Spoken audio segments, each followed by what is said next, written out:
But my name is Peyton.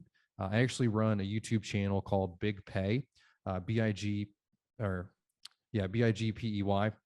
And I've been doing educational videos really since the beginning. My first ever video was in 2019. And, I was the first to create a how to create a stake pool video, how to stake, and that was in 2020. I'm also the operator of Bloom Pool. We actually minted the 8th ever block on Cardano. And I'm also the co-founder of an NFT project called Mycelial Gallery. I also am hosting an event for the Cardano community called The Rare Bloom. And this is actually an in-person event. And this event really is for anybody in the community. It can be for, an NFT project. We have boost or sponsorship opportunities for NFT projects, or, those like Liquid Finance, who's actually coming to the event. We've confirmed many great guests and speakers. Liquid Finance is one of them. Sunday Swap, IOG, Ben Gortzel, Singularity Net. We're really creating the largest and the best event for the Cardano community, and we'd love for you to come. It's rarebloom.io. It is pretty, grassroots. We're not getting, investors or anything, to help us with this. This is, a community event created by the community for the community.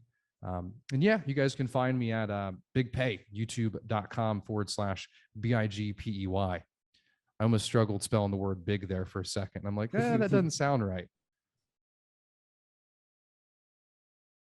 Hello, thank you guys so much for watching this video today. I've got something really exciting to share with you today. This is actually a CNFT festival, and it's not just any CNFT festival. This is actually the Japanese Cardano community in the West coming together because, Cardano has all of these different communities around the world, and oftentimes there's language barriers, and there needs to be a way for these communities to be bridged. And the CNFT festival has doing great at that. And that's what we're going to be talking about today. We have many great projects today. We have Goat Tribes, Derp Birds, Happy Hoppers Club, and Baby Aliens. How are you guys all doing today? You want to introduce yourselves real quick before we jump into it? Yeah, doing great. My name is Jay. I'm the community director over at Goat Tribe. Vic, do you want to go next? Yeah, sure. I'm Vic from In Order. And myself and Yunya have been bringing together the CNFT Festival, which is today's conference is going to be, before we dive into other projects, I want to just overarch it. Today's festival is going to be focused on community, and I'd love to hear more from the other projects. And then we'll go to the next one. So Big Pay, whichever. Awesome. King Dave. Yeah, my name's Dave, or sort of pretentiously King Dave in the Cardano NFT space. Yeah, I'm the community manager and one of the founders of Derp Birds. Yeah, I'm here to talk more about community and what we've been able to do in that regard with Derp Birds. So I'm excited to talk more. Hi, I'm Job, co-founder and community manager for Happy Hoppers Club. Awesome. Yuri, you're last up. Yeah, nice to meet you. I'm Yuri. I'm a co-founder of CNFT Festival and the CNFT community I running the community which translate the international project into Japanese, and we create the opportunity that Japanese community learn about CNFTs.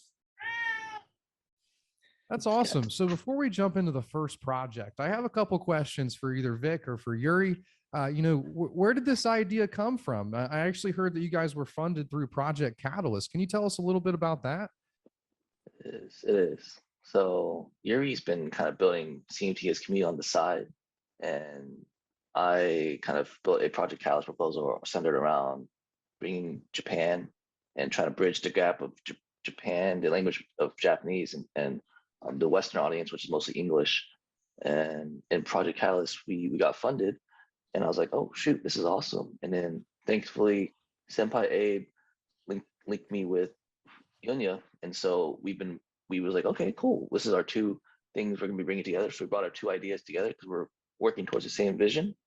And the amazing part is that we both align with those two visions, and of course, we want to bring the Japanese community together and meet also just the Western audience, which was super huge into CNFTs, and we want to use that through the lens of art, because we see that art kind of bridges that gap of language. You know, anything else you want to add? Yeah, first I come to the CNFT space. There's 2 or 3 people who invest CNFTs. But once I enter the Discord and your project's community, there's a lot of kind people, and I think the Cardano community and CNFT community is great. So I really wanted to introduce your project to Japanese people. So I've started CNFT's community, and I hold AMA with Ada Ninja and such a big name in the CNFT space. So I decided to hold the CNFT Festival that bridging the Western Japan community. Thanks for sharing that with us. Honestly, let's jump right into the first project, Goat Tribe. Can you tell us about your project, the concept? How did it all come about? Really just a general introduction? Yeah, of course. So the concept is based around goats. You know, it's actually one of the most, what would we call it? Be the collection has the most amount of attributes that can be created theoretically. So there's about 18 trillion possibilities for the combinations for our traits. There's a very large community that we've been building out for about 6 months now. We sold out in October, and yeah, currently it's you know, one of the strongest communities on Cardano. That's awesome. So when you say the community is the strongest, you know, what does that mean? How do you, you know, create a strong community? Yeah, absolutely. So I think there's 2 things when it comes to community. There's community, which is everyone, and there's camaraderie, which is the people that are working together in that same fight to create what's around them. So right now, as we are in the community, you know, everyone, you, I, we're all part of the community. But when they find something that they want to, you know, that meets both goals or meets both identities, they kind of rally around those things. So when it comes to building a large community, you also have to realize that there's camaraderie in that. So how do you build those goals together is another thing. So it comes from, you know, being part of the community as well. So when you want to build a community, you should probably focus on something that you want to be in as well, because you know, there's like-minded people out there. It's, you know, you're not alone, but, you know, the saying is build it and they will come. So, you know, speaking of like-minded people, you know, can you tell us more about your team? Was it just you that launched the Goat Tribe, or did you have help from other people? No. I'm just the community director. So Dan is our co-founder. He also hand drew all the goats himself. The only help that he had was from his daughters. His daughters helped. Actually, if you look, there's a trait with yellow sunglasses, and those are the same yellow sunglasses his daughter owns. And then the pride goats and the vaporware goats, those colorways were with they had some input from their daughters as well. So I was brought on in September after all the pretty much the roadmap and all the goats were already created. All we needed to do was generate them, put them on chain, and go from there. Awesome. So why did your team choose Cardano? Yeah, so me, I've been in Cardano for a really long time. So I've been in Cardano 2018, a little after ICO. I think majority of my buy-ins were around 10, 15 cents. So I've always liked Cardano. I'm actually, you know, in the background, I'm a big proof of stake maxi. So that's where I come from. And Dan, you know, he tried trading a little bit here and there. Eventually he was just, you know, listened to his friend, got more into Cardano. And me, myself, I kind of found him when he was in the transfer between ETH, Cardano, Tezos, trying to figure out what's best for his art. And the community really just spoke for itself, honestly. And that's really big for me too, because, you know, when you're building a brand, he had the opportunity to go anywhere. But, you know, building it on Cardano is just the smart move, honestly. So do you guys have a roadmap? You know, you've done the initial mint, you know, I've seen a lot of goats on Twitter. Everyone's really excited about it. It's probably one of the biggest, you know, PFP projects that I see around. Do you guys have a roadmap for the future? Yeah, absolutely. So you can actually find that on our Discord at discord.gg/goattribe. There should be a channel called Roadmap. Currently, we are actually this week, we're just actually this morning, I just got word that our marketplace smart contract is on mainnet. So if you guys can find that, it's out there technically. So we're just putting that out right now. The website should be out soon. It'll be attached with our roadmap, our marketplace. And after that, we're going to be moving out to our merch and then moving into our comic book series. Around Q3, Q2, we're going to be airdropping grass, and then our stake pool will be announced as well. And then we'll move into our second collection in October. Awesome. Dropping some grass on some goats, man. Hell yeah. Yeah, that's going to be fun. So, you know, the CNFT community has blown up last year. You know, what do you think is needed to, you know, keep continually growing awareness about the CNF community and about CNFTs in general as we move forward? Yeah, so I'm actually been talking to a lot of people right now. I think what needs to happen is, you know, it needs to start hitting into mass adoption, and it needs to be less focused on price and, you know, some of those aspects. I think full engagement or immersion is probably a good way to go as well.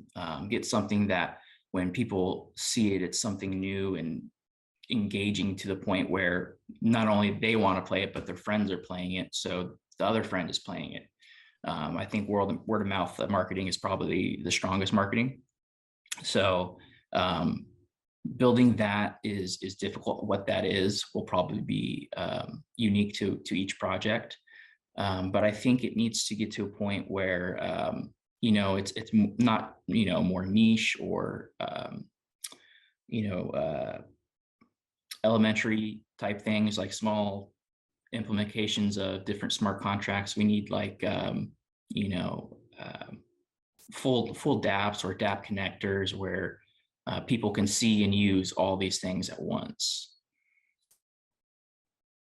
Thank you so much for that answer. I really appreciate it.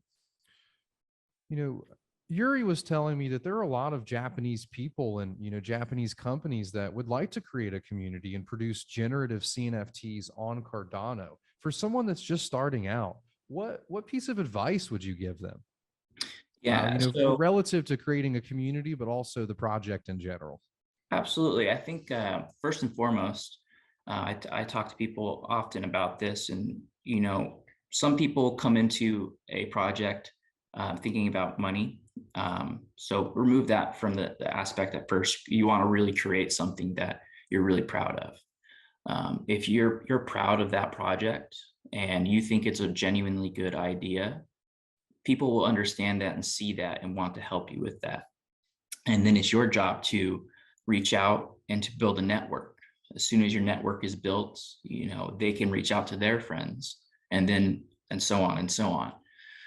So really focus, keep with your idea, and, you know, share your vision with everyone, and be enthusiastic. You really want people to understand where you want to go before they join. Awesome. So my last question for you is, why goats? You know, why choose that animal as, you know, the star? Yeah, you know, Dan just really kind of has a thing for goats, apparently. I think there was a story. I'll have to have him tell the story another time. It's he saw a goat on a rock or on a cow or something, and it just really stood with him. And he he really was like, okay, I really like goats, you know, so he's just a really big fan of goats.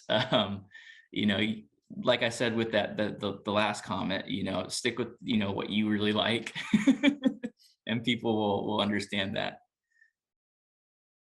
Awesome. Well, I really appreciate you know, you answering all of these questions. Is there anything that you'd like to say before we move on to the next project? Hop onto Discord, come join, you know, I believe we have a Japanese channel in there. Feel free to join in there as well. We have our English channel, so maybe you want to try your English. Everyone will enjoy, you know, teaching you a little thing or two. Awesome. Well, thank you so much. Next up is King Derp or it's King Dave from Derp Birds. How are you doing today? Yeah, I'm doing good. I do go by both. Sometimes King Dave, sometimes King Derp. I'm the derpiest of the community, which makes me the king. So yeah, I'm doing great. So what makes you the derpiest of all of the derps? It's my first question for you. Well, I guess it probably comes down to you know, the idea of the project and everything, right? Like this very intentional art style and everything that we have, which yeah, it's not for everyone, which is something it's a fun part of NFTs, is people finding their own, you know, own art styles that appeals to them, or projects that appeal to them. And so yeah, I think with Derp Birds, like, yeah, we had this very intentional derpy style, and so it was sort of that name even before I was King Dave in the CNFT space. I think it was the community that sort of, you know, started calling me King of the Derps, and a lot of times it was typos and things like that, or I would say something in an interview that was pretty you know, derpy, I guess. So yeah, the name sort of came from that and has stuck. So I have a coffee cup somewhere with my crowned Derp Bird, but yeah. That's just it's really a title, man. You know, the King of the Derps. So King of the Derp Derps. Birds. Can you tell us you know, a general concept? What is it? What is Derp Birds? Yeah, so Derp Birds is we call it gamified NFT collecting experience. So and this is probably true. In fact, I know it's true across all chains. There are particular activities associated with collecting NFTs. A big part of that is centered on community. So even things like hanging out in Discord. So what we've tried to do is to take all of those aspects, or some of those aspects of collecting NFTs, of participating in sort of the activity of collecting NFTs, and gamify that experience. And so an example of that is yeah, using the community aspect. For example, hanging out in Discord is, especially in the Cardano NFT space, is very big. It would be very difficult to see a project succeed on Cardano without having a heavy emphasis on community. And a lot of that community, for better or worse, happens on Discord. A lot of that community engagement. Some people who have sort of opposing views on that, they don't feel like Discord is a great tool, but that's the tool we have right now, and we use for that. But so we've sort of embraced it, and we've built this achievement system, sort of this points earning system, this achievement system, where just by hanging out in Discord, right, talking to your fellow derps in the community, we even have a few achievements for joining other people's Discord, like other projects' Discords. You actually earn achievements for that, and by earning achievements, you can get these little badges. And in fact, is it okay if I share my screen and I can sort of have a few visual cues here? Yep. Cool, 1 second. Let me share the right desktop. Sounds awesome though, man. The gamification of collection and action. I like that. Yeah. I've played a lot of video games throughout my life, so I always like you know, achievements or badges, or, you know, it's like when you think of gamification, you guys can see my screen, right? The Derp yep, Birds. looks great. Yeah, a big part of I mean, I've had an app in the past that gamified, you know, the experience of drinking water. So like everything is gamified, and by trade, I'm a UX designer. So it's thinking about user engagement and how to get people involved and engaged is something that I spend my 9 to 5 thinking about as well. But yeah, I'll just do a kind of, as I'm talking about this, I'll jump over to the achievements, but and keep talking about it in the meantime. Yeah, so like I said, we've tried to take that experience of collecting NFTs, of hanging out in Discord, of, you know, the Derp birds that you have. So here we're looking at my profile, for example, and you can see that I have 101 assets. So that's my OG Derp birds, right? The original drop from back in September. The eggs that I've collected or created from my Derp birds, the eggs that I've hatched into Derplings. And so were the eggs a separate drop, or was that from, you know, some sort of breeding process from the birds? Yeah, I'm trying to get the Zoom UI out of the way here. Yeah, so real quick, maybe this is a better visual here, is our original drop was back in September of 2021.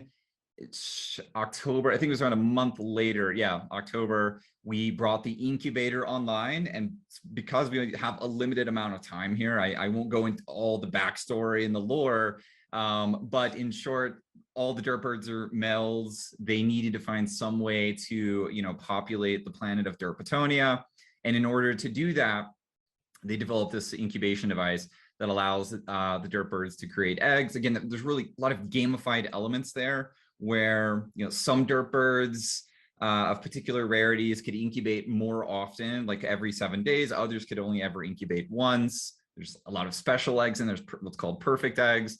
A month later, you could hatch those eggs and get Derplings. There's sort of this DNA. You can sort of see the sort of the ancestry on the website. You can go and find a Derpling or find a Derp bird and see its eggs, or see the Derplings that are its children. And so, yeah, that's back to the root question there is, you know, what's the premise or the idea behind Derp birds? It's really, you know, rather than just doing a drop of saying, yeah, here's which is a common NFT paradigm, right? To do the children or the babies of whatever your subject matter is.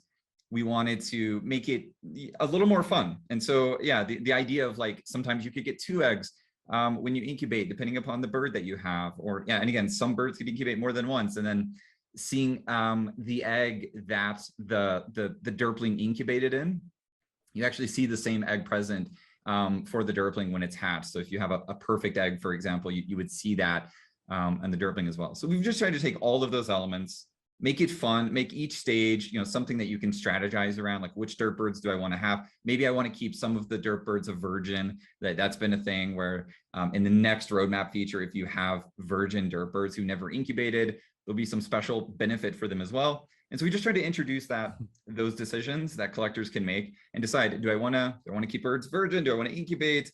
What do I want to do with these Derplings or these eggs? And so, yeah, that's what the project's really about. It's just making that whole process something that you have to think about, make choices, and hopefully have a lot of fun. Yeah, so that's what we try to focus on.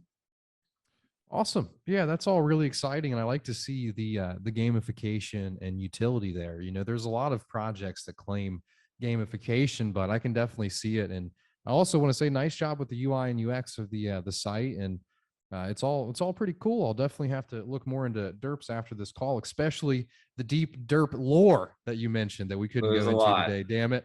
By the way, there's a 45-minute video of me going into that roadmap that I just looked at. So I tend to be pretty long-winded, and yeah, go check out our YouTube channel. There's a 45-minute deep dive on the roadmap and what, you know, like what's coming up. So yeah, you can learn more than you ever want from that video. Awesome. So these last few questions are going to be a little rapid fire because we went kind of more into it. So why Cardano? Yeah, I think I probably have a similar story to a lot of other people here. I've been in crypto for years, got my start as most other people with Bitcoin. Love Bitcoin, obviously. And then began dabbling in Ethereum and so on and so forth. And I discovered Cardano, right? I, even before discovering Cardano, started to see some of the pain points of using, you know, the Ethereum network with gas fees and such. So when I found out about Cardano and, you know, watched Charles's famous whiteboard video, I was sold at that point. And that was a couple of years ago. And yeah, working in tech, being a UI UX designer, I wanted to get involved in crypto in some way. Like, I just want to build something. I'm an entrepreneur and like being involved if I have a passion for something, I want to figure out how I can get involved in that passion and not just be a consumer. And so NFTs you know, it's an interesting thing that I don't think is talked about often, but it is a way for people who do want to build to do something on the chain that they like. So yeah, a big part of this, and I'll try to make this quick. With Derp, we've spent a lot of time focused on minting technology, so multi-sig transaction. I think we were the first project to use multi-sig transactions for minting NFTs, and a lot of benefits to that. That was hard for IOG to figure out. So it's been very difficult, yeah, to say the least. It's been 3 months that we've done nothing except focus on that. But yeah, a lot of benefits for minting NFTs, using multi-sig to mint NFTs. We've been really focused on that, and that's a lot of fun. Like we want to contribute to the community, right? We want to sort of help pioneer some of the technology. All projects have their specialties. We have an incredible engineer, and so sort of letting technology and innovation be a key characteristic or focus of Derp is something that we're we're really passionate about. And we hope to sort of make multi-sig more popular. But yeah, that's Cardano. Cardano is a great place to build. It's very early still, and I believe in the long-term future of the chain. Awesome. So quick, 2 more questions. So what are the really strengths and weaknesses of building a community here on Cardano? Strengths is that compared to any other chain I've been on, the community here is, well, there is a community, right? There seems to be a lot of emphasis on community itself. Yeah, communities do form around literally anything. Pick a topic, throw a rock at something, and there's a community that'll form around that. But there is an emphasis on community itself on Cardano, which makes it natural. It just feels very natural to have communities form around projects on Cardano. And the great thing is, like, whether it's Goat Tribe, Happy Hoppers, or Derpers, like we are one big community, right? There are, in fact, when Goats dropped, I minted. It was sort of it started off a little slow. Everyone knows the story. Like it took a little while for them to ramp up and sell out, and like I was obsessed with minting Goats, right? I minted a ton. I still have, and I have every one of them. Happy Hoppers was a little more difficult because of the whitelisting process that they took, but we're all one big community, and so it just feels very natural. And it does. It doesn't feel manufactured. You know, I've been in some communities where it seems like it's just like, I don't know, we're doing what was meant to happen. You know, there's a list, there's a checklist of things you can do to sort of pay lip service to community, and it feels very unnatural. I guess really quickly to touch on the weaknesses, because there's an emphasis on community. I think people can be a little emotional, right? But that's because we're very community driven, very community focused. So you do see people who have very strong opinions about things, and because we're so community centric, you get some arguments and debates, and that's natural, that's normal all the time. But that's also a part of building on Cardano is dealing with that. So if there is, somebody that is interested and, producing a CNFT project, what would be your piece of advice for them be? Yeah, there's a lot, but I guess at the very top, yeah, most important things would, yeah, just be genuine, as you just talked about. Like, we've seen so many projects, even in the last, we launched back in September. Of course, CNFTs have been around for a year now, but there's been, even since September, so many projects launch and then not make it. I'm not saying they didn't, but some of them rug pulled for sure. They just completely disappeared, never delivered on the roadmap. We've all heard of a lot of those projects, but some of them just burn out. They just don't have a plan. They don't have a real formalized roadmap. And so I think make sure you really want to do it. It's a huge time commitment, and know what you want to do. I think a lot of people are like, oh, if I just come up with some cool character and draw some art and drop it, someone will buy it, and they probably will, to be honest. But if you're in it for longevity, if you're in it to stay in it, then you're going to want a real plan. And I think focusing on community is sort of ground zero, right? You have to do that. You need to have a community that forms around your ideas and your vision for your project. Well, thank you so much. Before we go on to the next person, is there anything that you feel that you've missed that people must know about Derp? I think that's the high level. As I said, you can check out more about the project and learn about it at derpbirds.io. Definitely stop by Discord, say hello. You can check us out on Twitter as well. We have a lot of content on YouTube. Just search for Derpbirds. But yeah, we'd love to have you guys check us out and join the community. Well, thank you so much. Next up, Happy Hoppers Club. How's it going? It's going good. How are you doing today? Doing great, thanks. So what is so- Happy Hoppers Club? And can you introduce yourself as well? Yep, I'm Jub from Happy Hoppers. I'm the co-founder and community manager. So I guess Happy Hoppers is kind of the baby of the group here. We began work on the project in August, and then eventually did our mint for season 1 or generation 1 in December of 2021.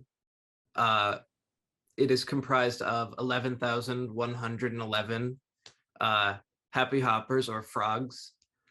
And basically the main focus of the project is a transformative NFT that kind of centers around a basic storyline. So as we've continued with the project, we slowly roll out more information about the world that the Happy Hoppers Club exists in. And our lore will be following the adventures of the club. Awesome. So where did this idea come from? How did you start this project? I mean, to me, so I joined the Cardano community pretty much as a whole in May or June of 2021. And I came into the CNFT community as a collector. And so after a few months of kind of moving around the space and seeing, as a collector, what I enjoyed and what I didn't enjoy, I pretty much approached someone who I was friends with at the time and kind of got to dreaming and brainstorming about what I would like in my perfect dream project. And so among those were things like, a subject matter that other projects have not done before. And we had settled on frogs. And Why frogs? I just think it was one thing that we felt hadn't really been monopolized upon or really taken for a proper treatment in the CNFT space. I think there are certain animals that are a little more popular when it comes to NFT projects, particularly profile picture projects. And so, we wanted to kind of gear our idea towards something that we hadn't really seen very much of before. Yeah, I love frogs. I think it was a good idea. Yeah, and it worked out really, really well because as we were dreaming up this idea, we were discussing, my co-founder and I were discussing who would we want to be our dream artist. And I brought up Udan, who is somewhat well known in the Cardano NFT community as someone who does not only fan art, but collaborations with other projects. And he said, okay, I'll talk to him. And so we were lucky enough to actually work with Udan for this project. And, when you go through his Instagram, he loves drawing frogs. He had drawn them many times before and did such great jobs on, different representations of them that it just felt like a really, really good fit. Yeah, that's actually really exciting that, the artist that you were interested in has already, drawn a lot of frogs before, because a lot of artists, they do have something that they really like that they just draw over and over and over and over again. So it's like a match made in heaven there. What is your guys' roadmap moving forward? Yeah, so like I said, we represent ourselves as kind of a story-based transformative NFT experience. And because of that, the way that we have kind of been interacting with our collection and with our community since launch has been through what we refer to as transformative events or transformation events. And actually, if I can share my screen, I did throw together a little slide to kind of, so we have 2 transformations that we've done so far. The first one was our wing event, which, you know, the Cardano community loves wings. There are many, many projects that we see in this community where wings are one of the rarest or, you know, one of the more sought after traits. So when you say transformation, you mentioned a transformation event. Do you mean the transformation of the NFTs themselves? Yeah, absolutely. So part of what our belief is that, you know, like I said, I come from a collector background.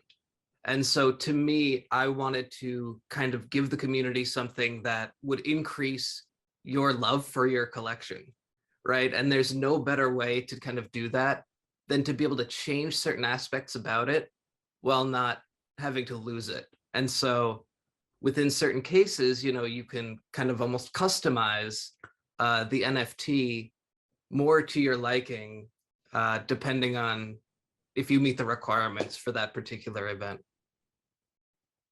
Okay.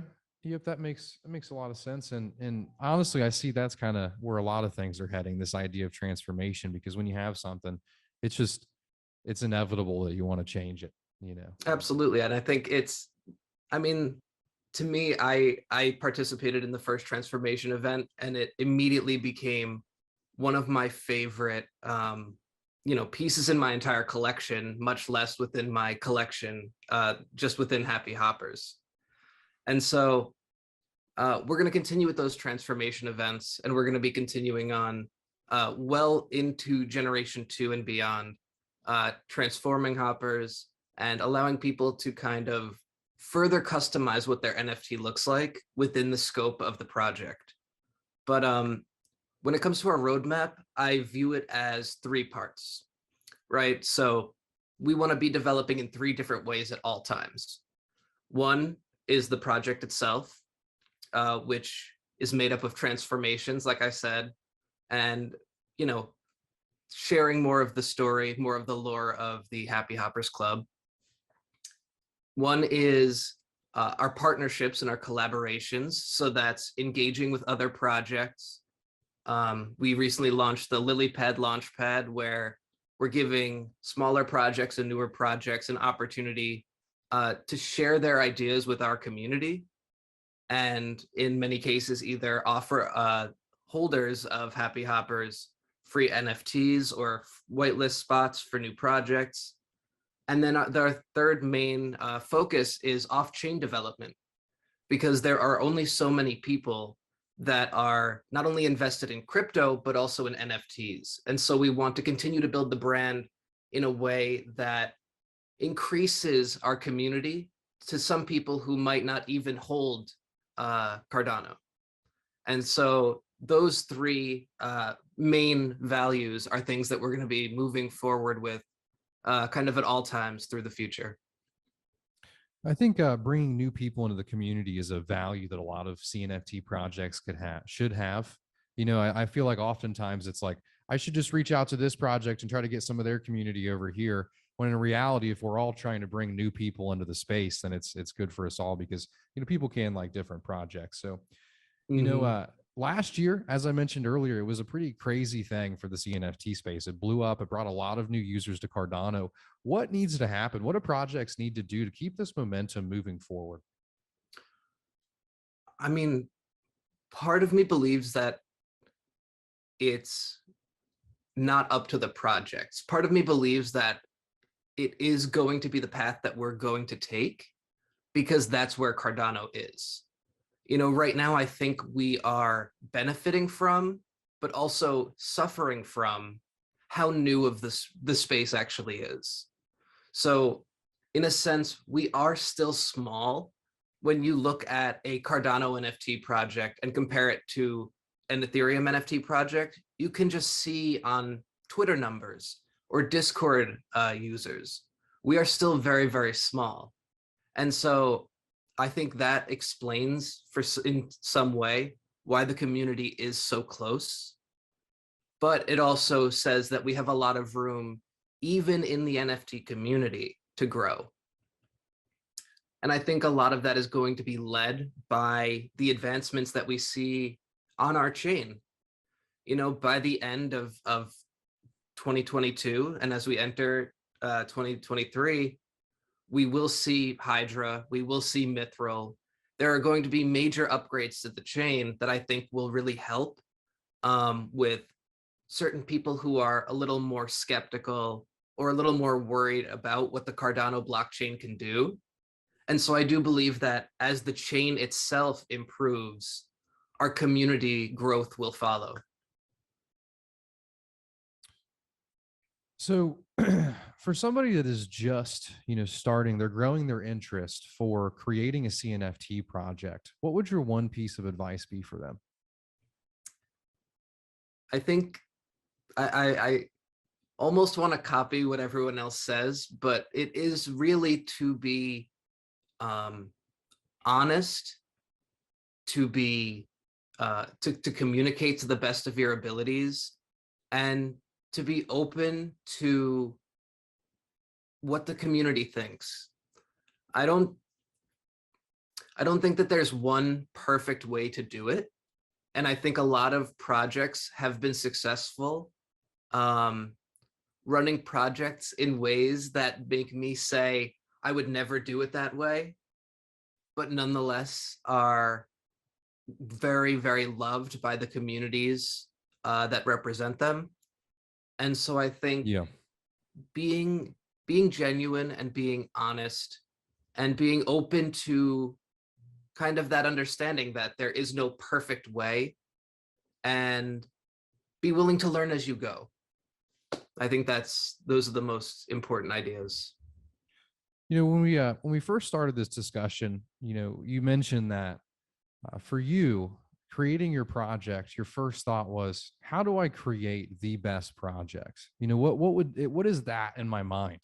And, if I had to give a piece of advice, that's what I would say to do, is what you did creating your project. Sit down and actually think, how do I create the best thing for the people that are going to use this product, instead of, how much can I make, because I think that's how you get some more of those, shitty NFT projects or NFT projects that are just hype, and people still love them because they've made them money.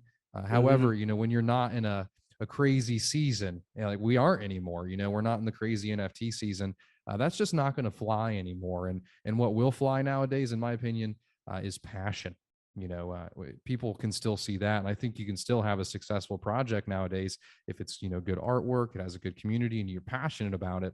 But, maybe another ape project won't do as well now, or it will, it depends.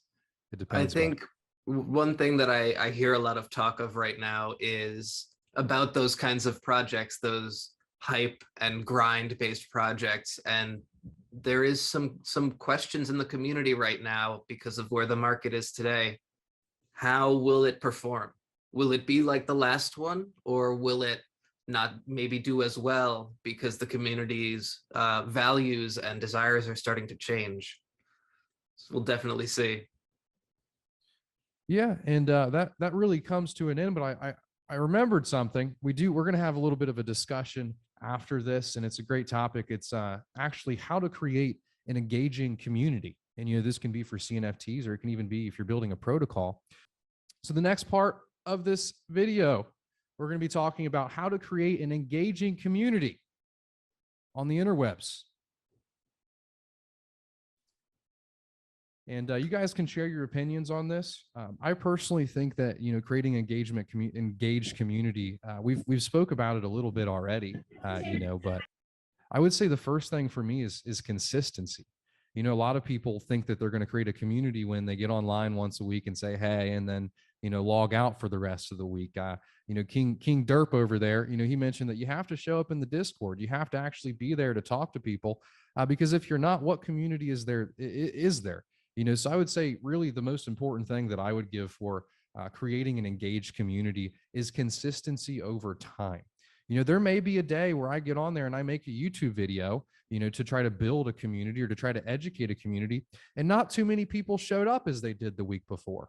And even though that happened, you still got to make the following video next week or the following day. And you still got to come to the Discord server, because if you don't have that consistency and that engagement, then people aren't going to show up to support you, and people aren't going to be around in the future. Because when you're always there and, somebody checks back in a month later, they pick up on that, and they're like, okay, this guy is still there, grinding in the weeds. And, I want to support this guy. I want to be a part of this community. So I would say consistency over time is important. Don't come in to do a project where, you're only going to be around for 6 months, or 2 months or 3 months, because there's no community there. It's clearly you had an intention, you got what you wanted, and then you dipped, 6 months later. So that's what I would say. Yeah, Anybody for else me, can chime in. absolutely. So for me, like, I actually took a really big hiatus from interacting with people on cryptocurrency for about a year, and coming back into it. It just being with like-minded people, going back to camaraderie. It's emotional. It's something that when you find the value in being part of communities, or having a duty to a community, that is something that I really like to focus a lot of people's attention on, because it's something great and powerful. So I think once you understand those powers, working with those and building them, honing them will become easier. Yeah, I I agree with think that. to touch on your point there, Pei, the consistency aspect is pretty critical. And I mentioned when we were talking a bit about Derp that we've seen so many projects, again, even since September, right? But obviously from before September as well, that they come out of the gate like just 10,000 miles an hour, swinging, punching, like super active.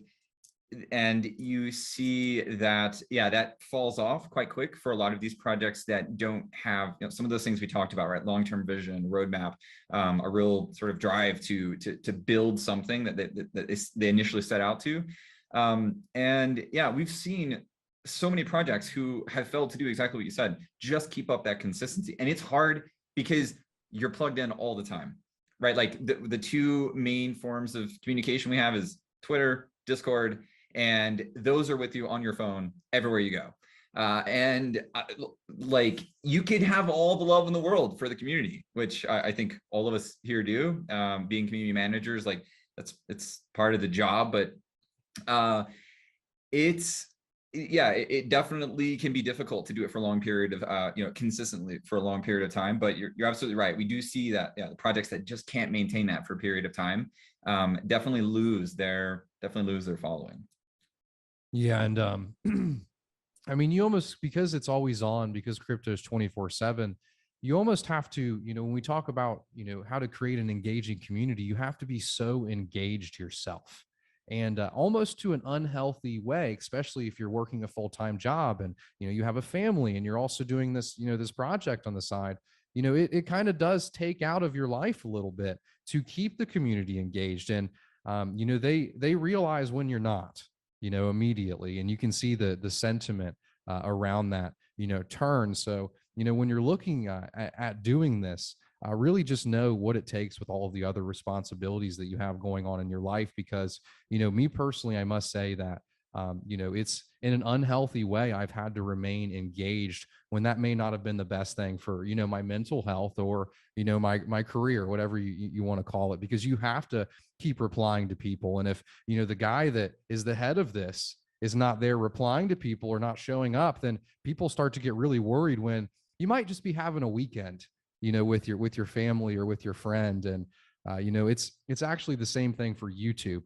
YouTube, you have this dopamine cycle of video upload. And if you don't do it for a week, then the algorithm hates you and your next video is not going to do as well. And it's the same thing for these NFT projects. You're almost, caught in this loop of, you have to engage the community, got to answer questions, you got to keep creating this, but also you have to take time for yourself, and your work and is not going to be as good if you don't. So that's another thing I would say to be careful with is, the amount of responsibilities you have, and then, what you're signing up for when you create this NFT project. Because, these people that have fallen off. Maybe they just didn't know what they were getting themselves into as well. So, and I think that points really well to one of your questions from earlier, which is what does, an incoming project need to know, about our chain, about our community, is that in a space like this, the work-life balance is extremely important, because just like you said, this, the markets don't close. Discords don't shut down for 6 to 8 hours a day. From the time you go to bed to the time you wake up, there will be people in the server, and there's always going to kind of be that drive to, do what I do on many days, which is be answering Discord DMs before I even get out of bed. And so to kind of strike that balance between, the Discord and Twitter world and the food and exercise world, that balance is ever more important. And it's really hard. It's like an ebb and flow, because, I was answering Discord messages before I got out of bed this morning, right? Mm-hmm. Whereas maybe a couple months ago I wasn't, so. Yuri brings up a great point. She says, I would like to know how people have been proactive in reaching out to the community and coming up with new suggestions. She mentions in Japan, it's not easy to get people to ask questions at an AMA. And I would like to know if there's a cultural difference here, or if there's a way to encourage the community to engage. So I can speak on that first. The way that I've always gotten the community to engage is by asking them. You like with YouTube videos, you really kind of have to, at the beginning of the video, you got to hook them. And then you got to say, hey, I'm doing this cool thing at the end of the video. If you stay till the end, comment this and you'll be entered into a giveaway. That's one way. For AMAs, it is hard to get people to engage, but you kind of have to just kind of, keep prodding them for questions. Like, what do you have questions about this? Or what do you have questions about this? And you kind of have to create like a narrative and like a format to where you're talking about topics. So you're almost educating people about something, and then they'll have questions based on what you're talking about. So I'm not sure if there is a cultural difference. I'd love to learn that, because it's always interesting to see those cultural differences there. But for me, it definitely is hard to get people to engage, but you have to kind of get them excited about it. Maybe offer a carrot in front of them, with a giveaway, or just kind of talk about something that they're interested in that they don't know about. So then they'll start engaging and asking questions about that. For you guys though, for an NFT project, how do you get people to engage? And I didn't mean to cut you off, Derp. So if you want to mention what you're going to say before we answer that question, feel free. No, I mean, I was about to speak to exactly that. Yeah, I think that there's one, as you said, it's just asking them, right? Just ask for people's input. Like on one of our most popular channels on our Discord for a long time was this just project ideas channel. And people obviously have a lot of ideas for the project. Just giving them a space to go and post those specific things, it's going to get lost in the general chat. But giving people a place to be heard, and a lot of the ideas, by the way, that people have suggested for Derpers, we've implemented. The term Derpling, right? That came from the community. There's a lot of things. Well, I won't go down that, but yeah. But I think another you mentioned like giveaways, but there's all kinds of ways to incentivize engagement. It's a tricky balance, because if it can be abused for something, it probably will be. And I think all of us can probably speak about this. A great example is Happy Hoppers with their whitelisting thing, right? Like that was a genius move, like in order to get on the whitelist. And I'll let Jub talk more about that, but there are ways to incentivize participation and engagement. That was one of the reasons with Derpbirds we did the achievement system, right? So by chatting, by leaving reactions and such in Discord, you earn, I mean, every single one of those is going to earn you experience points, but there's also lots of achievements associated with that. So yeah, I think it's just around, if you can provide incentive and do your best to build those incentives that only your core community would want to take advantage of. If it's something that's going to reward, people from the outside who have no interest in the project, they just want the reward, then it's very hard to find that balance. Reward your community, don't necessarily encourage, malicious behavior. Yeah, and when you're if you don't have an awesome achievement system like they do at Derpbirds, one thing that I've actually learned from the creator of Dead Pixel, I had him on the podcast. He had, people show up and be like, I love this. I love what you're working on. And those people that do show up, make sure you reward them with, oh, you're a moderator now, and, say thank you so much for supporting my project, my, what I've put all my passion in. You've showed up to help me. So make sure you kind of give people a pat on the back and, support them if they're supporting you. That's straight from the creator of Dead Pixel. And he's done great at really building a community around him. And he said the core of that was supporting those that supported him early on. And I think he even has like a private channel for the early people, which is important. But he mentioned what you guys are doing over at Hopper. Do you want to talk about that? So that was regarding our season 1 mint. So, we did experience a large expansion of our community around the summer, fall of 2021. But like I said, I kind of started out kind of a little earlier than that, when the community was a little smaller.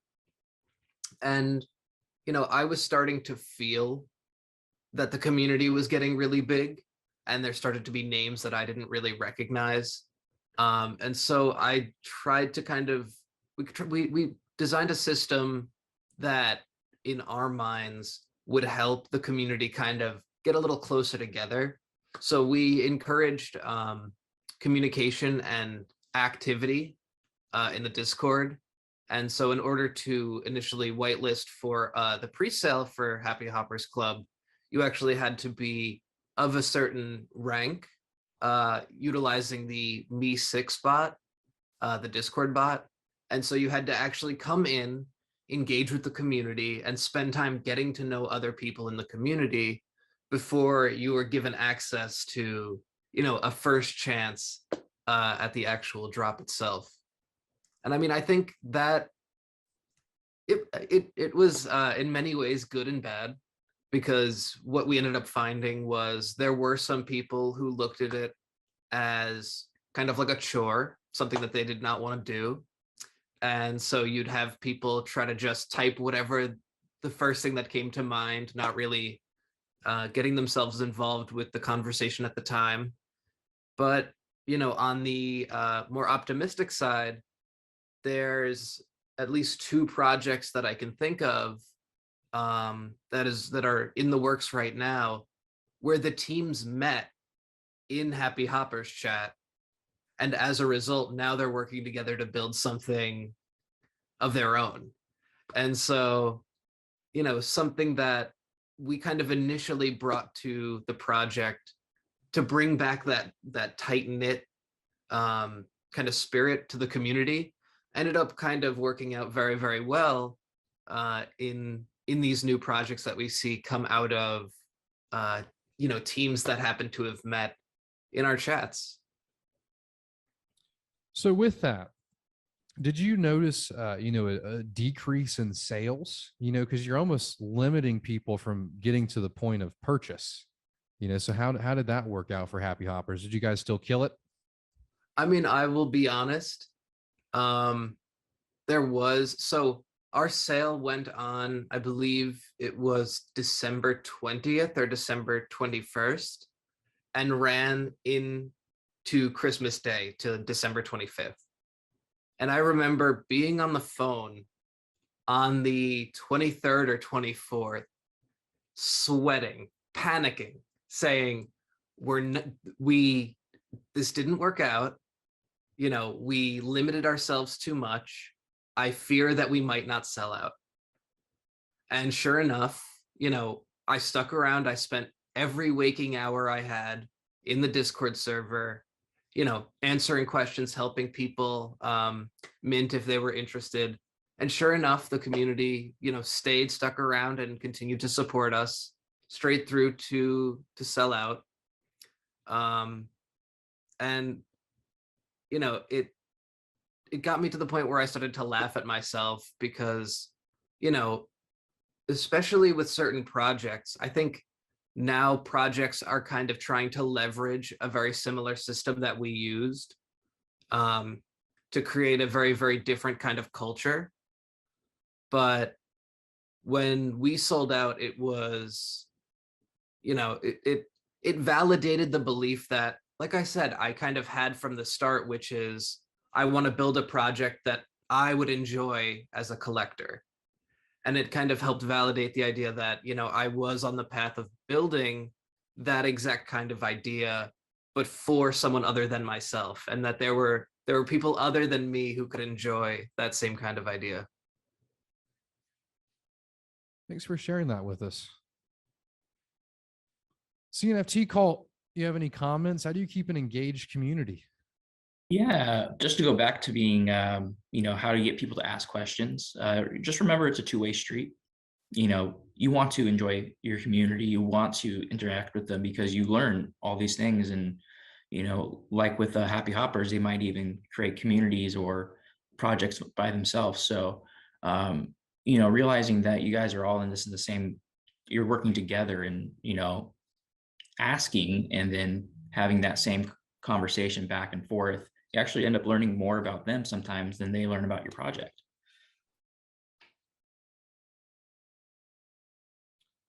I will say as well, when it comes to, you know, engaged AMAs and question and answer kind of segments, one thing that I find does very well is kind of like Dave was pointing to earlier, which is just give them a room in the Discord or some space over time to think about their questions. Because I think a lot of the time, I like myself as a collector or community member of many projects, I will attend an AMA without a question in mind, sometimes because I didn't know the AMA was going to happen until that very day. And so I'm interested in hearing another person's question, but I didn't take the time to kind of devise one myself. But if I had known a week ago that they were doing that event, perhaps I would have a few questions. So I think to give the community a little more time or a little more space to kind of think about the questions that they might have might make them feel a little more comfortable in asking them. Yeah. So what I do for my YouTube AMAs, and for people watching, you know, I'm actually working on dubbing my videos in Japanese. It may happen a few days later, you know, when I post a video, but if anybody from the Japanese community is interested in helping in that mission, feel free to reach out. But my AMAs, what I do is, because as you mentioned, a lot of people don't have a question when they show up. I actually come with a topic, usually about 3 topics, you know, so for an NFT project, you know, you come with updates, you know, what have you been working on, the roadmap, et cetera. What I do is I come with Cardano community updates and I say, hey, this has happened. I explain what that even means. This has happened. I explain what that even means. And then you do that 3 times and then you enter the AMA. It gives people time to build up, think about their questions. And then, you know, you get bam, bam, bam, bam, bam, bam, bam, bam, bam, because they, you know, they actually had time to either ask questions about what you were talking about or, you know, think of something else that they've been thinking about the whole week. So.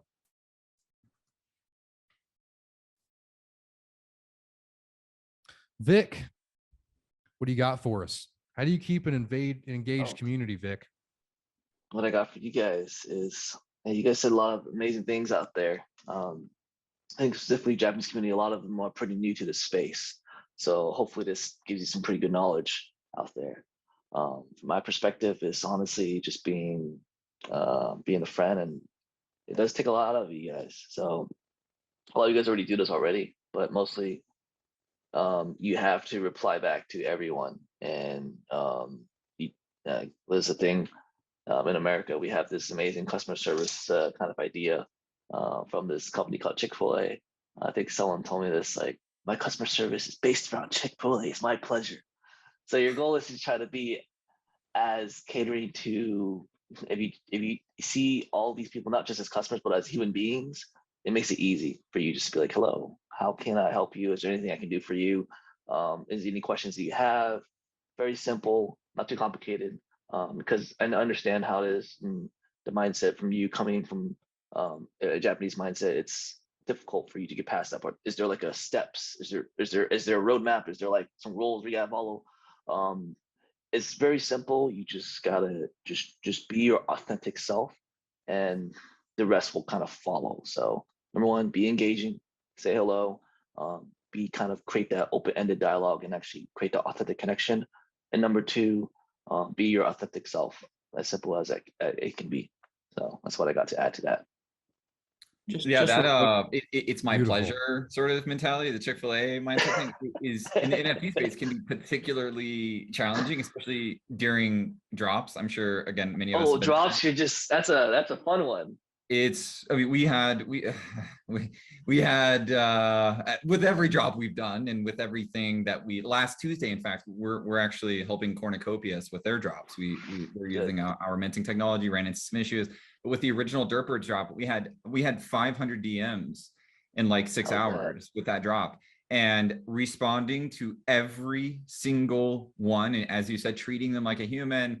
You understand they're frustrated, you're exhausted. We didn't sleep for 3 days. Yeah, and it's very difficult, but that's crucial. It's just, yeah, they're humans, right? It's very easy to understand why people would be frustrated if they're having a negative experience. So yeah, remembering that's important. And one of the most important things when releasing, in my opinion, any product or any piece of content is user experience, right? How someone feels when they're using it. And when you're just releasing an NFT, the user experience for them, one is the mint, but let's say the mint is all good, everything's grand there. The second thing would be your response time and what you say. So by treating them like a person, actually hearing what they're saying, responding to all their questions, you're creating a great user experience for those people. And I've been doing that for years, just answering everyone's question after every video, and that's why I have to answer them while I'm still laying in bed when I wake up in the morning. Yeah, and I actually want to bring it back to the beginning about some tips that I have for people that want to start a community. It's back to my pleasure as well. It's you have a duty to serve your community. So, and it is a pleasure. It's something that makes me wake up every single day. I woke up today to before my normal job today at 4 o'clock in the morning just to be here, and I'm happy to be here. I wouldn't be anywhere else. This is exactly where I'd like to be. So when you're making a project, realize that it's a duty. You have to serve your community. And if you're not willing to do that, even if you're not willing to serve yourself, take a second, think about that. Well, heck yeah. You guys have anything else to mention on, creating an engaged community? Anything your way, Yuri, that we didn't mention that you'd like us to talk about? Here, thank you. I have nothing to ask you guys. And people in Japan were talking about how difficult it is to build a community, and they were worried about the fact that it is hard to topicalize. And I think the Japanese community will really appreciate this conference because they will be able to hear a lot of secrets on how to build a community from successful project, you guys. Yeah, thank you. Well, thank you for inviting us. We really appreciate you creating this awesome event to bridge the communities together. Yeah, and if anyone in the community has any questions, again, feel free to reach out to any of us. Yeah, whether you're a community member, collector, or someone interested in building a project,